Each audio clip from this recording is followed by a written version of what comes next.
Hello, Emerging Cricket fans, and welcome to another episode of the show. This week, we have part two of our special with Scottish duo Kathyn, Bryce, and Coetzer. But first, a shout out to those who support us on Patreon. From as little as $2 US a month as a patron, you can access bonus content at Emerging Cricket and have a say on our show's direction. To sign up, log on to Patreon. That's patreon.com/Emerging Cricket. But for now, enjoy the show.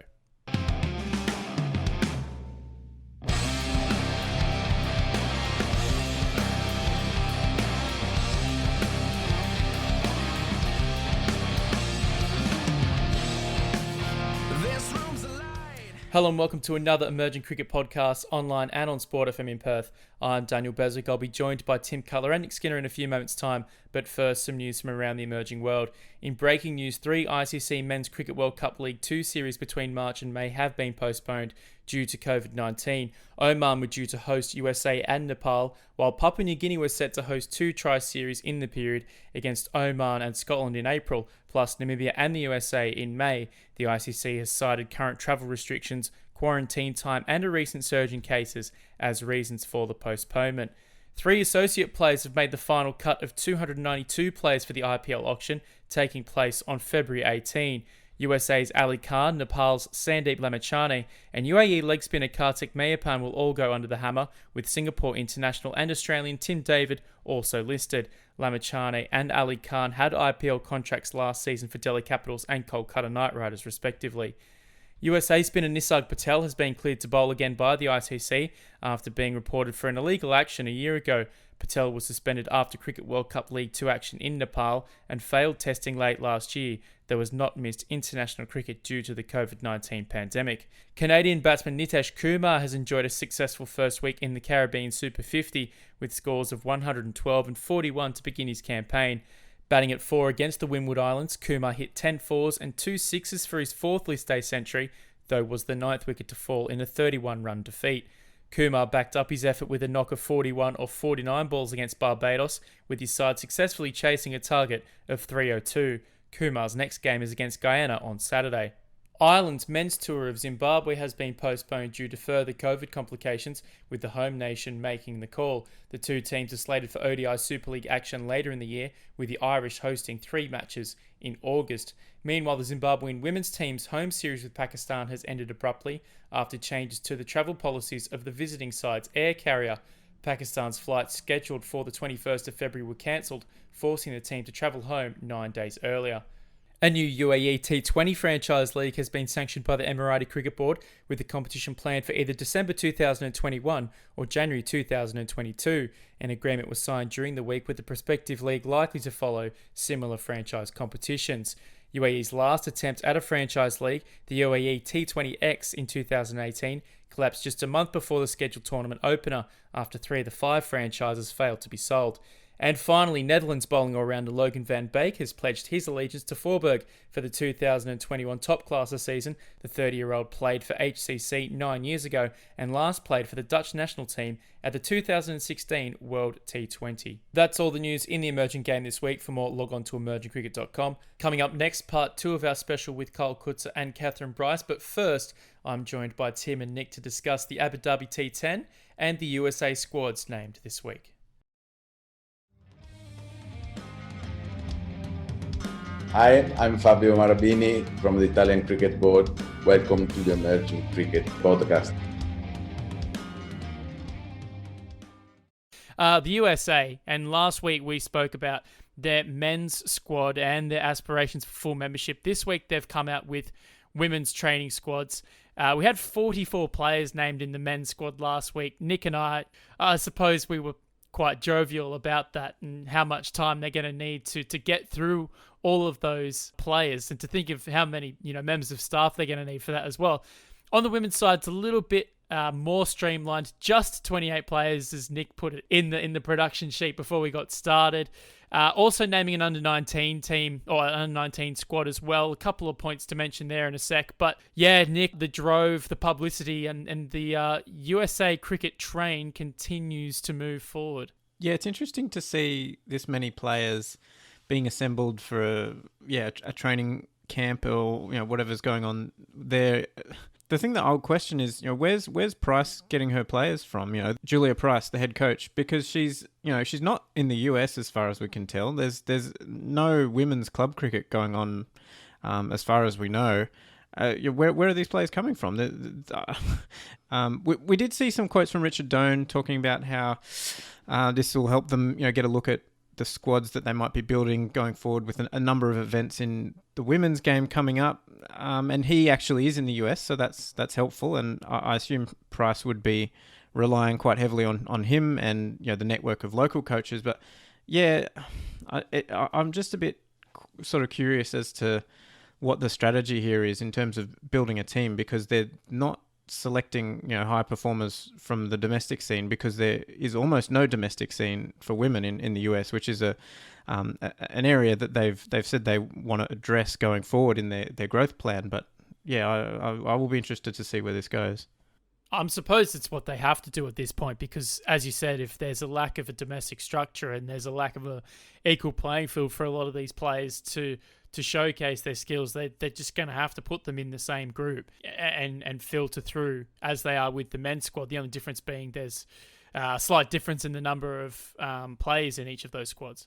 Just saw two squads noted with under-19s. I think you've got to remind everyone as well, the ICC announced recently that there'd be an under-19s women's event as well as the under-19 men's. Have we seen anything more about the qualification pathway for that event, or where the event will be hosted?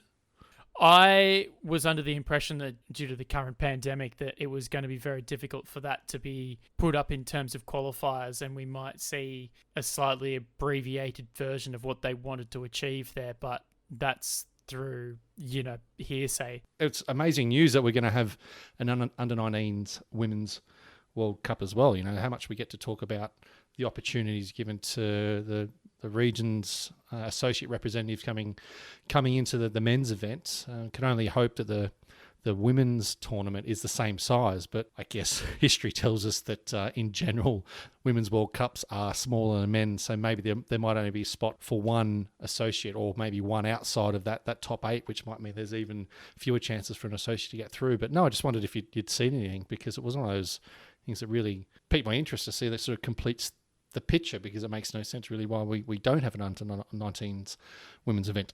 A couple of other things that I just noticed from the squad, and I'm not sure if this was an oversight, but there are a couple of players who are named in the senior squad but not named in the under-19. So we saw Maryland prodigy Lisa Ramjet both in the senior and under-19 squad, but Geetika Kodali, who I believe is 16 or 17, only in the senior squad. So I'm not really sure what the exact plan is there, but yeah, again, thinking about the lack of domestic structure, you are going to need a certain trialing process to, I suppose, put together a squad of say 16 to 20 players that you can realistically say, well, this is a team for the senior qualifying events heading towards another T20 World Cup. And yeah, with under-19 cricket potentially, hopefully around the corner, they have that sorted at that end as well. Well, and that's just one of the other benefits of having this expanded women's under-19 World Cup program, really, is that it provides an incentive. And we've seen this with Japan getting there, and Nigeria, and a number of teams. Just having that incentive of the under-19s World Cup being the goal at the end of the light at the end of the tunnel, if you want to put it that way. Just having that incentive gets the members to invest in youth cricket. And probably, youth cricket is one of the few pathways that does exist in American cricket that makes any sense. So having that for the women is a good step forward. Plenty of potential there, and we'll keep our eye on it. Moving to UAE, and we've seen the Abu Dhabi T10 over the last week or so. We've seen a few comments around from certain people talking about the prospect of having T10 in the Olympics, and looking at the standard of play that's been going over the last week. Seen some great performers from an associate point of view, and we will talk about them. But generally speaking, and Nick, I'm sure you've watched a little bit of it. What's your take on this format of the game? We've already got 3 very good formats of international cricket. We haven't seen international cricket of T10 in any sort of form. And now all of a sudden we're thinking, well, people out there are thinking, well, T10's the vehicle for the Olympic Games. I'm scratching my head a little bit. I'm hoping you kind of have the same idea as me. Where do you think all of this is coming from? Well, you say people are saying this. People who are being directly paid by the T10 League are saying this. And the I think the T10 League is trying very hard. The old marketing strategy of getting enough people to say it enough times, and eventually it becomes true, sort of thing. They just keep saying it. Oh yeah, let's get T10 for the Olympics, isn't it? It was Owen Morgan was saying it a number of times for the last few years, and I think Sangakkara and Chris Gale might have been on the bandwagon now. All players who are involved in the tournament, so they have a shall we say an incentive to be making these comments. In terms of the actual format, yeah, I'm not a huge fan of T10. I think it's unbalanced. I think once you're getting down to that level of such a short innings, I think you're better off probably going down the road of like 8v8 sort of thing, or even the like the Hong Kong Sixers. So I think T10 having a full team of 11 on each side doesn't quite work as a format. And looking at this idea of the Olympics, you want the Olympics to be the most attractive, the most appealing, dynamic, the format that's going to get people interested in the game. And I don't think T10 is that format. I think there's a perfectly good expansion vehicle, and that's T20, and T20 is very successful, and there's nothing that T10 does that T20 doesn't do, really. It might make the case for time constraints, but even then, if you just enforce over rates in T20s, I think that would go a long way to helping. So I just don't really see the need for T10. It just seems superfluous, really, and it doesn't. It's not fun in the same way as like the Sixers or an 8-player competition would be, and it's not serious in the same way as even T20 is. So it's just sort of awkwardly stuck in the middle for me. It's one of those things that kind of, we giggle every year, don't we, when we see it's, Owen Morgan's being rolled out again to tell us that T10's the perfect vehicle for the Olympics. Kumar Sangakkara was quoted speaking about it. I don't know, for those listening in Australia, we had the Alan Jones... Was it Alan Jones or no, John Law's Cash for Comment saga, where, radio talk host was basically fined for talking about a certain entity when he'd been paid to, but not disclosing it was an ad. I don't know if it's any different with cricketers. Is it? You'd like to know whether they're actually being told to say something or not.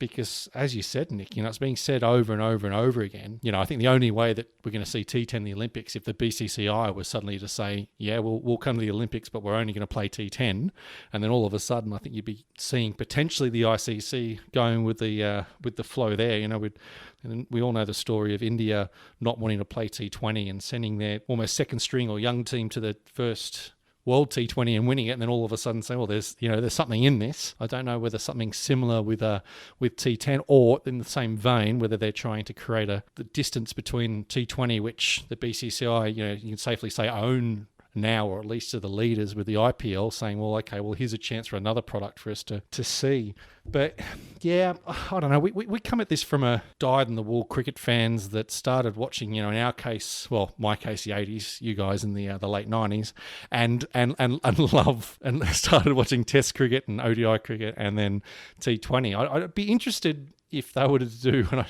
and I have a vision of, Simpsons when they do the testing with the kids and the dials of which, when they're getting a new character for Itchy and Scratchy and they end up with Poochie, the combination of all the silly ideas. Kid really likes the Speedo Man. but to get... feedback from people who are new to cricket to see whether this is something that they like, whether this is something that gets into the game, or is it just popcorn entertainment that isn't actually that interesting and is sort of not deep enough to appreciate the nuances of cricket. It's like, it's more like baseball, but it's not even like baseball at 90 minutes. It's like that's not trying to be more like baseball with lots of hits or trying to be like, what's it trying to be like? And it's trying to be less and less like cricket and almost a combination of the highlights, when you skip around, you play all the sixes or play all the wickets and just and crunching it all together. And there's more to cricket than that.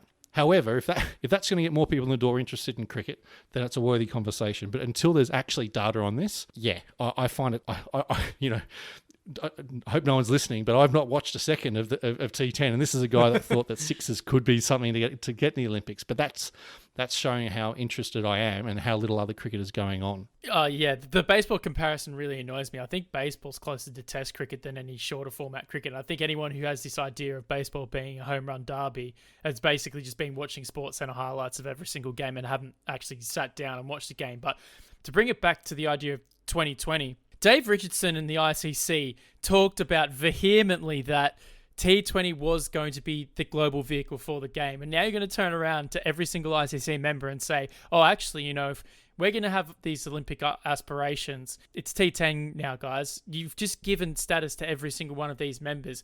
They've basically earmarked T20 as their vehicle to move forward in the cricket world.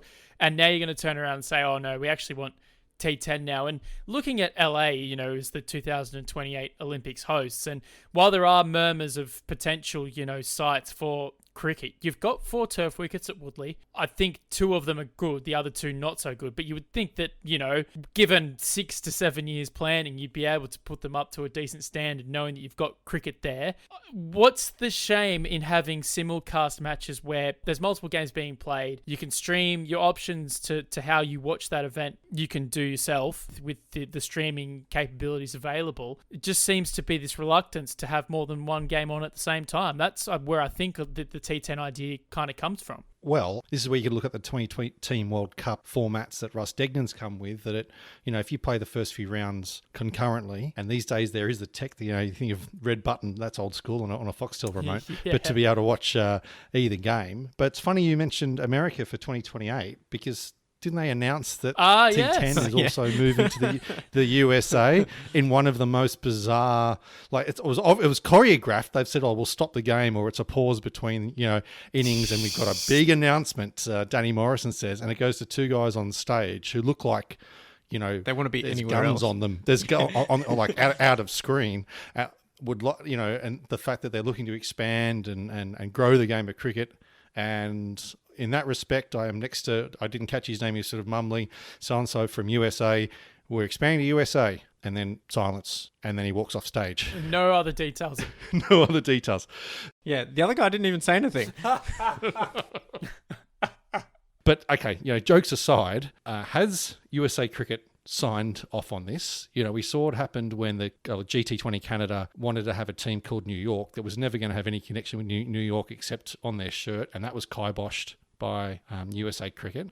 USA Cricket has just signed a $1 billion deal for minor and major league cricket, culminating in what they're hoping will be top 5 size T20 leagues in the world. Are they also going to allow a pop-up, which it more or less is, T10 event to be played in the US? It's a big question, because the positives are guaranteed spots for USA players, games in US cities and exposure in a different time zone if you're trying to get the USA market watching. But you've got to question, if this is true, how much does it dilute the brand they're trying to develop with Major League Cricket, which is actually a pretty strong brand when you think about American sports. So I don't know. It was an interesting announcement, because you would not be able to run that in the US without it being sanctioned by USA Cricket. So very intrigued to hear more about how this is going to all work. Yeah, a lot of people get stars in their eyes about the amount of dollars in cricket in America, and we've seen a lot of leagues proposed that never actually happen. So I'm going to go with Peter De La Penna's rule here, and I'll believe it when the first ball is bowled. We'll take a little break. Coming up, part 2 of our special with Coetzer and Kathyn Bryce.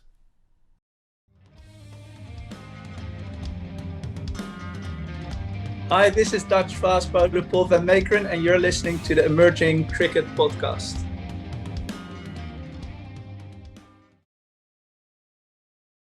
Kathyn is being so polite and not saying a word. She just is being just watching us go on like a bunch of anything to offer without us yelling over you there, Kathyn. From your perspective, I think the way that women's cricket has developed and been supported so much in the recent past, but associate cricket is the poor cousin to full member cricket. Women's cricket, the way that it's been supported, is just another step back again.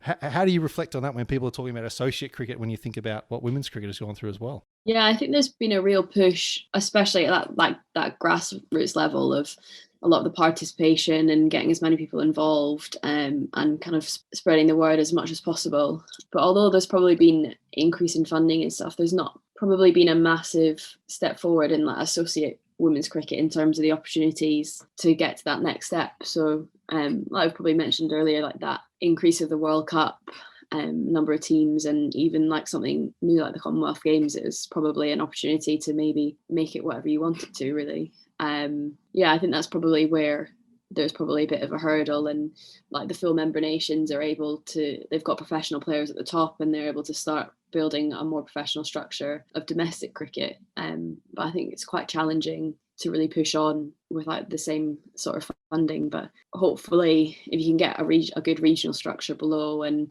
like I said, with the under-19 Women's World Cup coming in, hopefully that'll really increase the opportunities for some younger players to get that exposure. And then when they come to the women's team, it's not as big of a step. It's probably, you lost quite a few players that finished under 17s sort of level and weren't quite ready for the women's team and didn't necessarily have anywhere to go and have dropped out and done other things. But I think if you've got that next level to keep them going and increase that exposure for them ready to step into the women's game at the global level. Sorry. Thank you very much, Carl, putting up a funny background there to ruin that. I do apologise for that. I didn't think it would come on just then. I thought I was waiting for the moment for it to finish. We had time.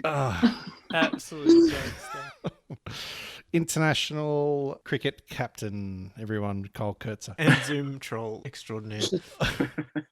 Yeah, so Kathyn, you just on that idea of, you mentioned players being lost to the game because there's nowhere for them to go after they sort of progress through the underage structure, and maybe they can't quite make the jump to the national team. Just looking at Scottish cricket more generally, obviously there's a strong club scene in Scotland, but in terms of the mainstream kind of mind space of cricket and drawing more people into the game as opposed to losing them as they sort of drop out and pursue their lives, how do you see Scotland, Cricket Scotland, or the national teams, or indeed the club scene? How do you see cricket in Scotland trying to bring people in and expand?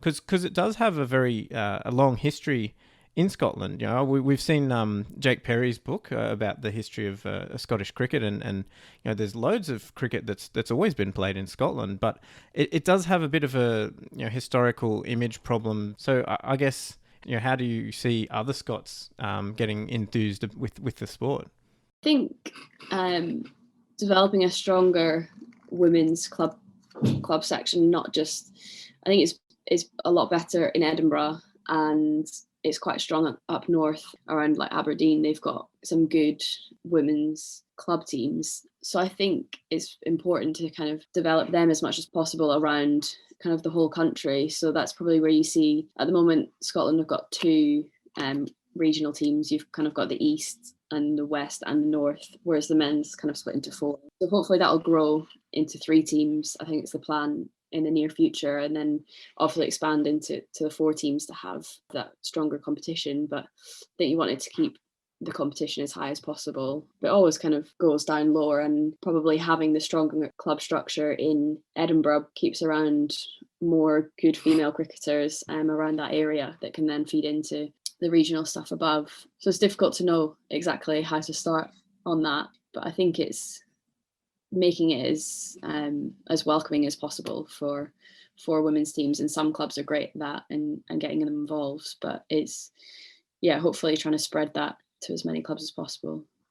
Yeah, can I add a little bit to that? And I know there's been lots of good work done around sort of trying to increase the exposure and airtime, I guess, of the women's game and the men's game, but I still think there's more gears to go there. There should be as much as what Kathyn's already experienced in Scotland and the players before her, and the previous captain Abby, and these players, and I've said it about the men's team for the last few years, they need to find a way of making these players better, well known around the country, if we're speaking Scotland specifically, and making them stand out to be icons of the game, in the country, so that people see that the women's game is an avenue that girls want to go and play. And trying to develop the men's side, it's the same. These players need to be made icons and be given greater exposure through the game, but also being linked with possibly various businesses perhaps that help increase that exposure. So look, you can speak about everything from the grassroots and up, but I do certainly think our internal regional system needs to continually be developed for the men's side, which I know there's been lots of direction put towards that and work being put in there. But I just think trying to make people see and recognize our players to be actually as good as what they are, because look at the world rankings in terms of where the Scottish team is in the world. That's pretty amazing, really, in the men's and the women's in comparison to other sports, if that makes sense. Oh, yeah, it's one of those things. We know that, don't we? It's funny, just as you're talking, and Kathyn mentioned the clubs, and we had a similar conversation about the Netherlands and their development of women's cricket. And one of the things in the Netherlands is, well, such a long history club cricket, and a lot of clubs that only have singular teams and might not necessarily be behind the national body and really only concentrate on their club and club first. I don't want to draw any parallels to Scotland, quite the opposite. It's more just as of an open question. Is there an opportunity, as Kyle mentioned about that, the regional system, if we could call it the quasi first class system, is that an opportunity for the women's cricket to be centred around those regions and be focused in zones, as opposed to looking at a club system that might be all too few and far between? Or are there enough women's players at the moment to stock club competitions in all of those regions of Scotland at the moment? There's probably not enough at the moment to really have a good base of players in all clubs around Scotland. So having that sort of regional structure, a few more regional teams around the country, I think could really benefit. But it's probably been kind of the resources that they've had in different places. It's been a lot stronger. Definitely what we've had in Edinburgh in terms of facilities and the coaching available there. So I think finding people that are more regionalised based, that are willing to really help progress the women's game and have good quality coaches in each of these areas, because you can't teach yourself how to do everything. And I think having that guide there and having good quality coaching as consistently as possible, I think would be really important. So if you can get 4 or 5 different hubs, if you like, around the country with good resources and good facilities, would be really important. Would there be the opportunity for recruiting from other sports as well in the women's game, especially with approaching Commonwealth Games? We hear about, the Netherlands and the Sporting Society and hockey and all these other sports. Do you see it similarly for Scotland? Yeah, it's probably something we've not really done much of in the past, as looking at different sports. But yeah, I think maybe if you can get it into schools and more at high school level, and trying to encourage them to get more girls that have played hockey in the winter term to come along and play cricket. I think the athletic people, you could probably tap into the skills that they've already got a lot more, and to bring it across to cricket just to increase the numbers. But it's probably not something that's been done massively so far in Scotland. Kind of leads into a question that Shaunak Sarkar, one of our contributors, had sent to us. I suppose as a kind of spin-off from it, what's the image of cricket to people outside the bubble of cricket in Scotland? Is there a perceived stereotype of cricket? Because Shaunak brought up the idea that it seems to have almost this posh and snobbish kind of image. Do you guys see that at any point? Do we see it?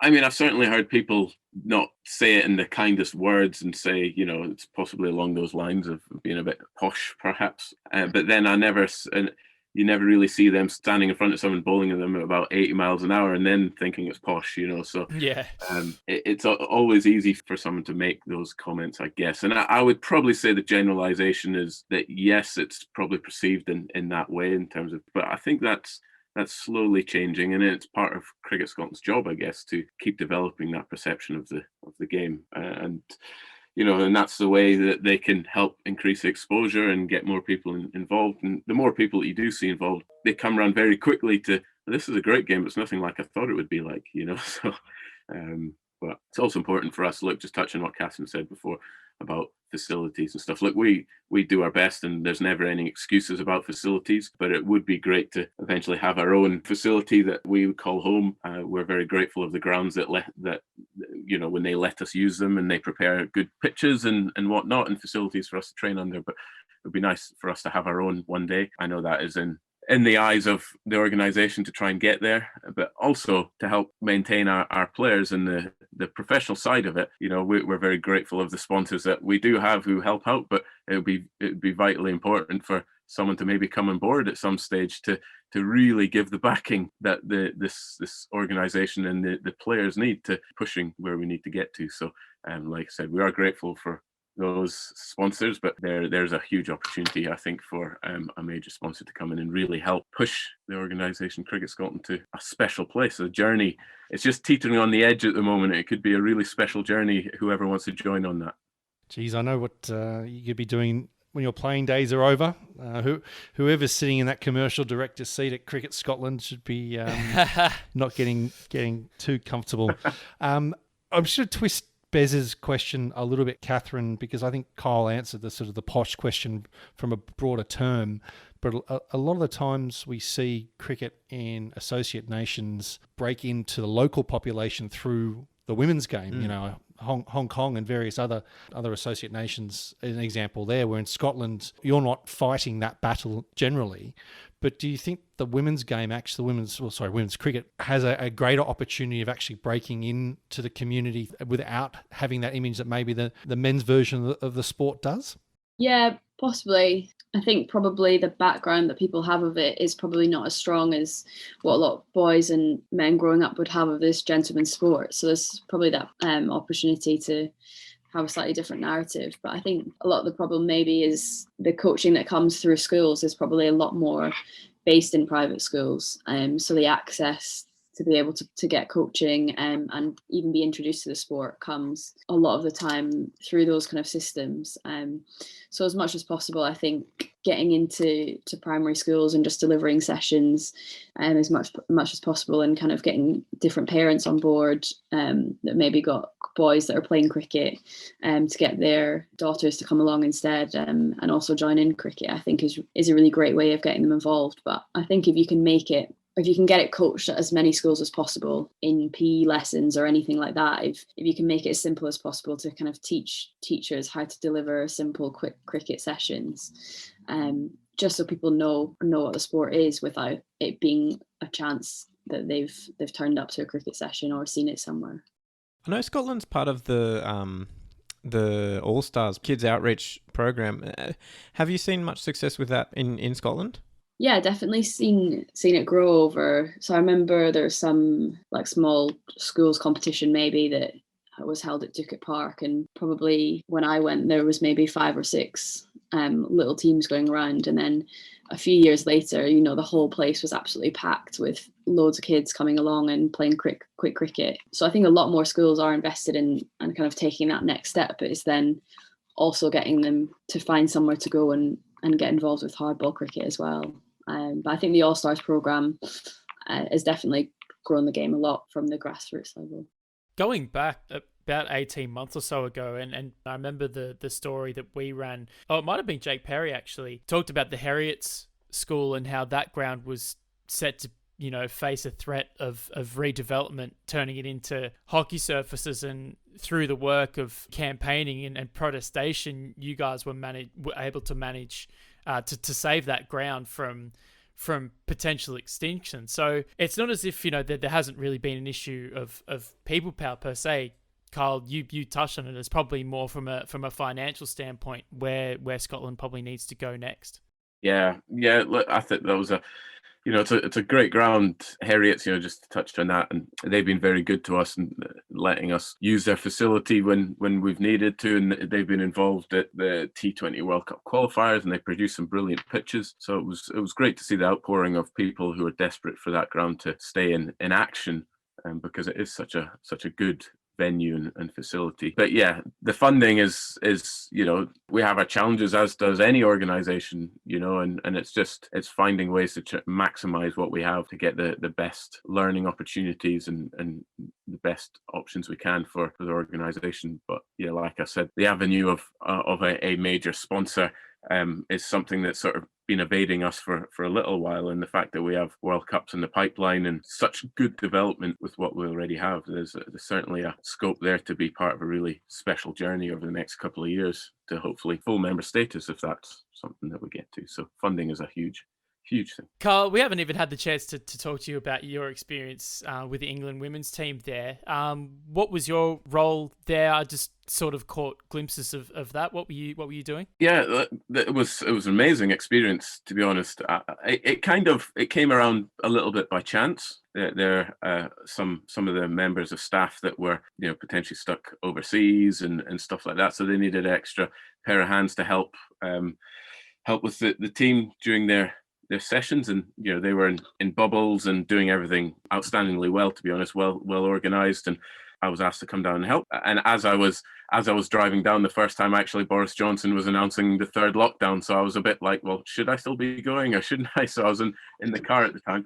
But yeah, that was amazing. My first task actually was, and it's a bit of a story behind it. First task was actually to go and help Heather Knight with some of her batting. So I was like, wow. I was properly nervous, I was a bit in awe with some of the players there. And it was, watching play on TV and all that. And, it was just nice to meet them, but I was properly nervous. And Heather said, "Oh, do you mind giving me a few underarms?" And anyone who's ever experienced it, but I got the underarm yips. Oh God, yes, I know all about that. I couldn't throw it, and I was like, "Oh my God!" I'm so glad it happens to someone else, because honestly, you overthink that so much, and the throwdowns too in the morning. Oh God. And it was a bit of a laughing point, but I managed to get through it. I just got through it, and I've experienced people not being able to throw it before, and it's never something that's ever happened to me, to be honest. I've always been fine, and obviously it was the nerves, and really keen to help them out the best I can. And the next morning I had to go to Heather, and I went, "Heather, I'm really sorry, but I got the yips yesterday." And she's like, "Were those yips?" Because she says she's seen a lot worse, so that made me feel a bit better. Oh, so look, that's smooth. Genuine leader there. So he brought you back into the fold. Oh, it's probably when you walked away, you should eyes rolled, asking someone else to come over and underarm the ball.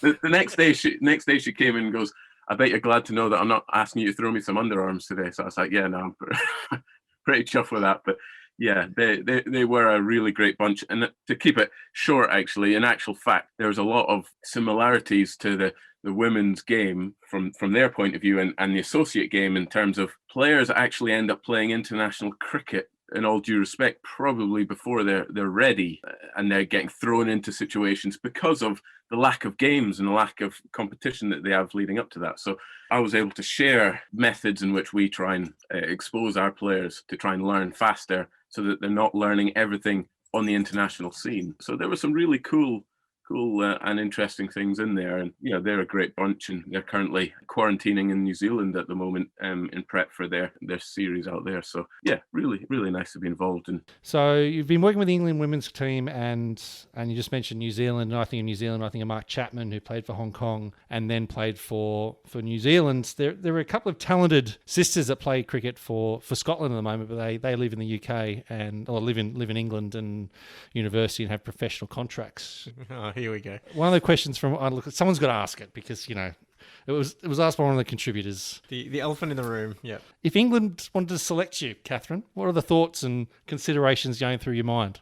Assuming you're eligible. I'm not sure in terms of age group and when your eligibility is counting, but yeah, I think we're eligible, having lived here for 2 years, I think it is. So yeah, we are eligible. It's difficult. Because I think the better I think for someone like Lee Casbrick, when she went off to try and play for New Zealand, Scotland weren't really playing in any global tournaments or anything like that. So it was probably a lot easier to go off and try and pursue a professional career. So I think the better that's doing, the more World Cups you qualify for, the more challenging decision it'll be, if it ever happens, to kind of make that decision. But I think with having professional contracts in the Rachel Hayhoe Flint kind of tournament makes it more it's more feasible to be able to play professional cricket, but still also be able to play for Scotland, because there's kind of that career path. Whereas I think in the past, if you wanted to play professionally, you had to be playing for England or Australia or India and teams like that. So I think if there can be more opportunities worldwide, whether it's getting more Scottish players playing in things like the WBBL and the IPL and more franchise cricket like that, it means that the people don't have to kind of look for other opportunities to keep on playing cricket professionally. Yeah, it'd be a difficult decision. It came around, and just whether it would be like a long-term thing or whether it's just like getting picked for one series to possibly play a game. Yeah, challenging. Very diplomatically answered, and I think it would probably go for any of us. Well, Kyle is from an associate, but any of us in a similar situation, it's a difficult one, isn't it? It's a very difficult one. Very difficult one. I did actually, Tim. I did enjoy how you managed to bring it around to Hong Kong actually, and Mark Chapman before it went all the way around to Kathyn. So that was pretty well done from you. Look, I'm all about the segues. You asked how do we know everything? I don't know anything. My speciality is just having segues to the next section on the podcast. That's all I bring. That and Simpsons references, and the fact I haven't done one Simpsons quote says how good the content is today. But yeah, look, it wasn't trying to paint you into a corner, Kathyn. I think it's anyone else in the world at the moment. It's one of the examples of, and I don't want you two are individuals and individual cricketers, but two very talented sisters playing in a full member nation and performing really well. It's I think it's almost something that's like, God, can people stop talking about them, please? The more they get talked about, it's like, yes, your contracts, yeah, well done. Don't tell anyone. Can you just not score runs today? Thank you very much. But it's a well earned credit though, deserving of the exposure. So if that decision does come around, it's one that I'm sure people will understand. So I'll keep it very diplomatic, but you majority of times you earn what comes your way. So a staple on the Emerging Cricket Pod with each and every guest that we have on here is to ask them if they were to change any law in cricket, what would it be and why? Now, I think we've already asked Kyle at some point, so we'll leave you second if you have an update on your particular law that you want shifted. So Kathyn, I know you're there racking your brain trying to find something to change from this beautiful, beautiful game that we do all enjoy. If you could change a law in cricket, what would it be and why? That was a challenging question. We need the TikTok music in the background. The Jeopardy music. Can it be as weird and wacky as you want it to be? Absolutely. Yeah. We welcome those. As weird and wacky as your Zoom background at the moment, my friend. I saw Jim Maxwell arguing for there to be no leg buys, or leg buys not to count as runs this week. That. I think when Cricinfo said, post your most controversial cricket opinion. It's interesting to see Alex Hale saying mancads are okay in T20s, but Jim Maxwell peddling the leg buy should not count as runs. Well, Catherine's an all-rounder, so she's got, she has it from both sides, doesn't she? Yeah, it's not like you can attack one and be like, I'm a batter, so this is what's going to happen. Or a bowler. Well, wicket keepers, nobody likes wicket keepers. You do change something in their game, they're not allowed to wear gloves anymore. Sorry, I'll let you answer. I think leg by should be added to the batsman's runs. There we go. Oh, yes. So if you were good enough to get in the way, you should get the run. Yeah. Kyle's just relinquished his bowling card for the rest of his career with that take as well. And I just realised, having a go at wicketkeepers there, that A, Kathyn, your sister's one. Yeah. And B, I got her degree wrong in the ICC awards show, so I got to apologise. I said she was doing law when she's doing maths, isn't it? Yeah, I mean, she was like, I'll take that, it's fine. Okay, good. Hopefully, Sarah, you're listening and you can, accept my apology. But I was like, and I didn't want to stop everyone. I'm in a call with all these names of cricketers that I've watched. It was like, go back when you got it from there. No. But that doesn't mean you don't have to answer the question. Yeah, we're not letting you escape this. It's not easy, this. No, I don't know. Maybe, don't you get to keep the ball in baseball if you catch it in the crowd? Maybe the same thing with Yeah, it. it's Okay, momentum. Yeah. Good. Innovation. We'll take that. It could be quite expensive though, especially for associate cricket. I don't know if that's the best idea.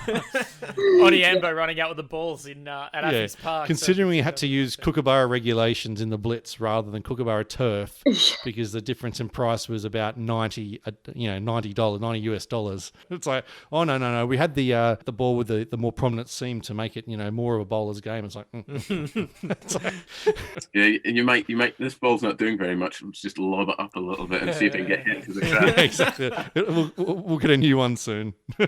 That is something that baseball does do a lot better than cricket, doesn't it? In terms of cheaper ball, cheaper entry there. In terms of balls are about what, $15 each or something along those lines. Yeah, probably. If that. I like that. Good innovation. Tim, you haven't mentioned the fact that you were involved in setting up the Hong Kong Blitz yet, but Oh, was he? I'm pretty sure they went through quite a few cricket balls. I loved the ball counter that they had for every single lost one. Just another tick, little bottom right graphic that they had. How many balls did you end up using, Tim?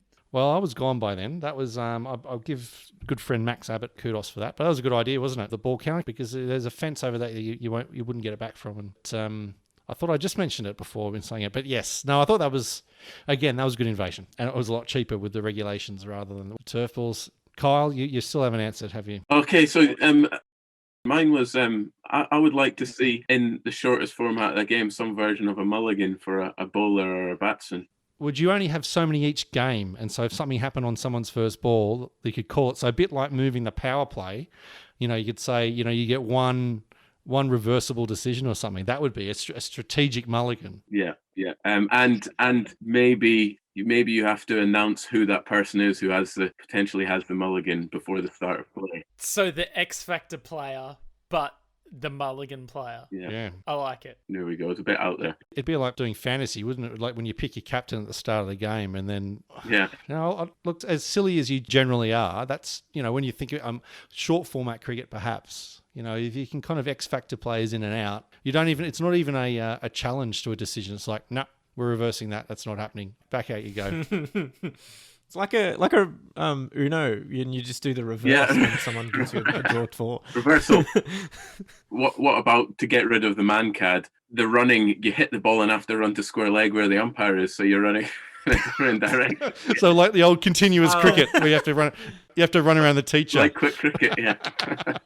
I had a light bulb moment, and I thought of one a couple of weeks ago, something that I would like to change, maybe from a statistical point of view rather than anything else. Oh, no one's asking you, Bez. Yeah, exactly. No, but it's a good idea. Look, if they've made it this far into the podcast. Yeah, they might as well cop my pearls of wisdom here. So the last ball of an innings, you should be running no matter what, right? I've seen too many instances where people protecting their averages have decided, you know what? I'm not going to take this single. So a special consideration for the last ball of the innings, where if you run out on that last ball, it doesn't count as a dismissal to your records. I'm sure all the batters will love that too, because I hate bowlers, so it works out beautifully. Yeah, I mean, I'd back that. I'd back it. Bring it back. But it is one of those things, isn't it? I tear my hair out every time. You as a statto there in the BBL box as well. I'd be intrigued to know how many of the commentators are aware of the same thing. But that's a conversation for another day. But it's just like, why aren't you running, like turning and like, not quite. Just run. Just knowing how important those runs are. Grant Morgan was assistant coach for us. He had some sort of record that in his 30-odd List A games he had for franchise he was playing for, I think he was run out something like 21 of them because he would always be running at the end. Bez, maybe there is something. Speaking of assistant coaches, I see Craig Wright is coming back into the fold, back as assistant coach. I think it was 2016, wasn't it? Was his last tour. Was he assistant coach there, or what was his official role then? He did lead the team for a little time. I'm trying to remember exactly what it was, but his role has been assistant coach. Yeah, so it's good to have him back. So that he moved to Hong Kong not long after that. Sort of a long way back to Scotland. He was head coach of Hong Kong Cricket Club for 2 and a bit years. Good to see him back in the fold, and I think he's threatened a couple of times to leave the game, but I think the experience that he brings. Well, in Scotland and outside of Scotland. So it's good to see a familiar name and face back in the fold. Yeah. I mean, his role is not just purely the men's. It covers the men's and the women's game, as well as the development groups below that as well. So, he's got a great experience, and he'll bring what's needed, no doubt. So he's a good appointment. Well done, Craig. It's been a privilege to have you guys on, not only to have one Associate Player of the Decade, we managed to have 2. Kathyn, Bryce, and Coetzer, amazing to have you on. Great to hear from you guys again. Good luck with everything in terms of Scottish and domestic cricket in the future. We will be looking at it with great interest. Once again, thanks so much for joining us on the show. Cheers, thank you very much. Thanks for having us.